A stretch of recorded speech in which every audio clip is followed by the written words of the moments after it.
As a person with a very deep voice, I'm hired all the time for advertising campaigns. But a deep voice doesn't sell B2B, and advertising on the wrong platform doesn't sell B2B either. That's why if you're a B2B marketer, you should use LinkedIn ads. LinkedIn has the targeting capabilities to help you reach the world's largest professional audience. That's right, over 70 million decision makers all in one place. All the big wigs, then medium wigs, also small wigs who are on the path to becoming big wigs. Okay, that's enough about wigs. LinkedIn ads allows you to focus on getting your B2B message to the right people. So, does that mean you should use ads on LinkedIn instead of hiring me, the man with the deepest voice in the world? Yes. Yes, it does. Get started today and see why LinkedIn is the place to be to be. We'll even give you a $100 credit on your next campaign. Go to linkedin.com/results to claim your credit. That's linkedin.com/results. Terms and conditions apply.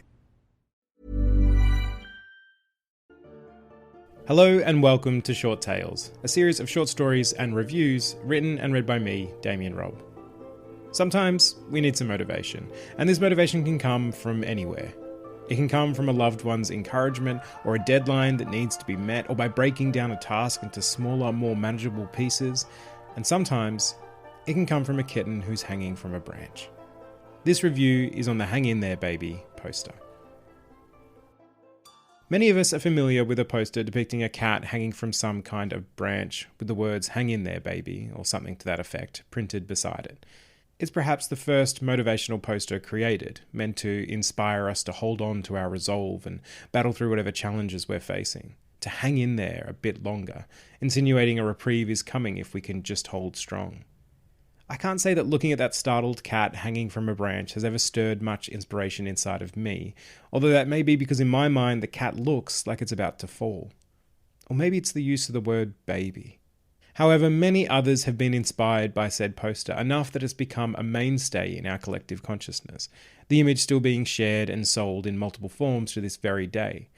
And it could be argued that it's the first of the modern kind of meme. It truly has hung in there, baby. The original image was black and white, featured a Siamese kitten hanging from a bamboo pole, and was taken by a man named Victor Baldwin in 1963. It wouldn't be until 8 years later that that poster was made, but in that time, the image was already gaining in popularity. Baldwin lived in Beverly Hills in California, where he owned a portrait studio and photographed famous clientele such as Sammy Davis Jr., Ronald Reagan, and Frank Sinatra. But he was also a lover of animals, so he didn't limit himself to taking photos of just our species. He also worked as the animal portrait and photo editor for Cat Fancy and Dog Fancy magazines, which I think deserved their own reviews one day, as not only were they spectacularly titled magazines, but also have their own rich history. In 1970, Baldwin and his then wife, Janine Baldwin, produced a book called The Outcast Kitten. It featured photos Baldwin had taken of their numerous cats and told the story of Wiki, a lost kitten who gets adopted by a mother cat who already has 2 kittens of her own. Wiki, aiming to impress and gain the approval of his 2 adopted siblings, performs a number of acrobatic tricks, including one where he hangs from a bamboo pole. Wiki, whose real name was Sassy, was not only featured in the book in that now famous pose, but also on the back cover. The image was then used again as publicity to increase subscriptions to Cat Fancy. Soon, fans of the book started writing to Baldwin, requesting copies of the photograph. Baldwin saw the demand as the opportunity it was, and so produced a poster of the image, deciding to add a caption which comprised 4 words and 1 comma. Hang in there, baby.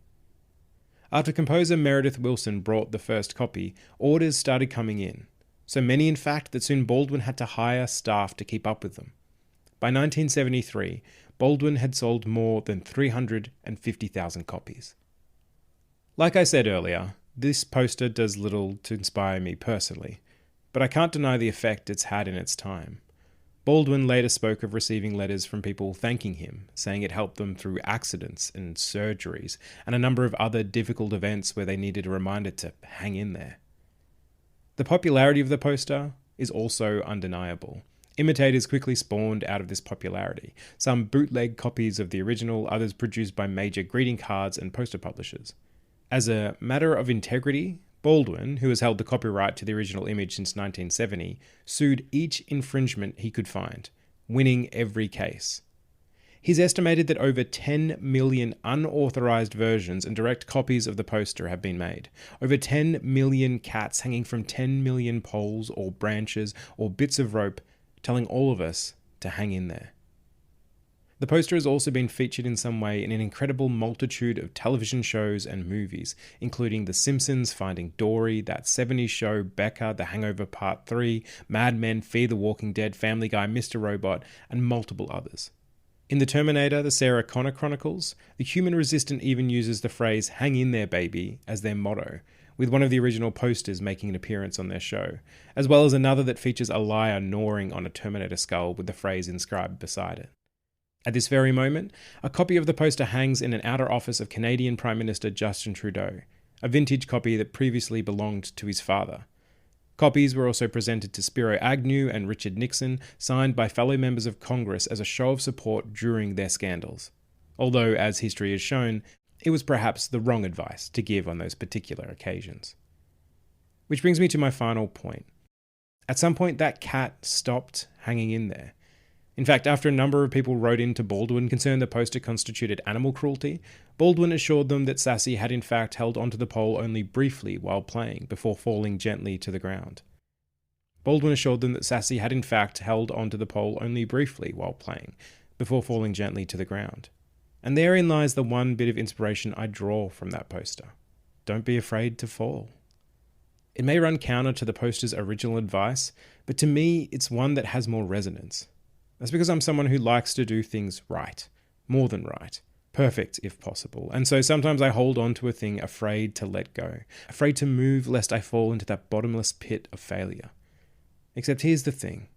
Failure isn't a bottomless pit. I'm not sure it's even a pit at all. I think it's a step, one that exists as part of a staircase that leads to something greater, achievement of some kind. Without the occasional failure, you can't have learning or improving or the eventual mastering of a thing. Hang in there may be good advice for those going to surgery or recovering from heartache, but it's not apt for those resisting movement due to a fear of failure. And you can be afraid to fall, you can be terrified, that's okay. Just don't let it stop you from doing the thing. Because doing the thing, whatever it may be, is always better than never having tried. It seems to me that if Sassy had held on for fear of falling, he wouldn't have gotten anywhere. He would have hung in place, moving neither up nor down, static and afraid, never knowing just how close he was to the ground. Maybe it's time to let go. Baby.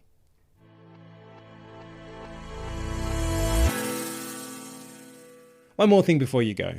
As you likely noticed, today's episode wasn't a story or a conversation, and that's because I've decided to mix things up for Season 2. Which is also the reason for the updated Season 2 cover art, if you caught that one as well. So, I'm still planning to have the occasional conversation and have some lined up for later in the year, but I also want to fill out the slate with some reviews. These reviews, as you just heard, can be on anything. And if you're familiar with the John Green podcast, The Anthropocene Reviewed, you know exactly where this idea came from. The reason that I wanted to include these reviews is because they allow for a completely different kind of writing. There are no characters or settings or plot points, it's just themes and ideas. It forces me to dig into the mush that can be my thoughts and pull some free, straighten them out and line them up, get them into any kind of order. There's something freeing about that, and it's one of the great benefits of writing. It also does feed the other creative kind of writing, because if I can figure out how I think, then maybe I can figure out how my characters think as well. Anyway, I hope you enjoyed it, and there'll be more on the way. And if you write your own review, send it my way. I'd love to read it. And while you're at it, if you want to say hi, you can do that too. You can email me at shorttales.podcast@gmail.com, or you can find me on Twitter at middaypajamas. Until next time, this has been Short Tales, and I've been Damian Robb.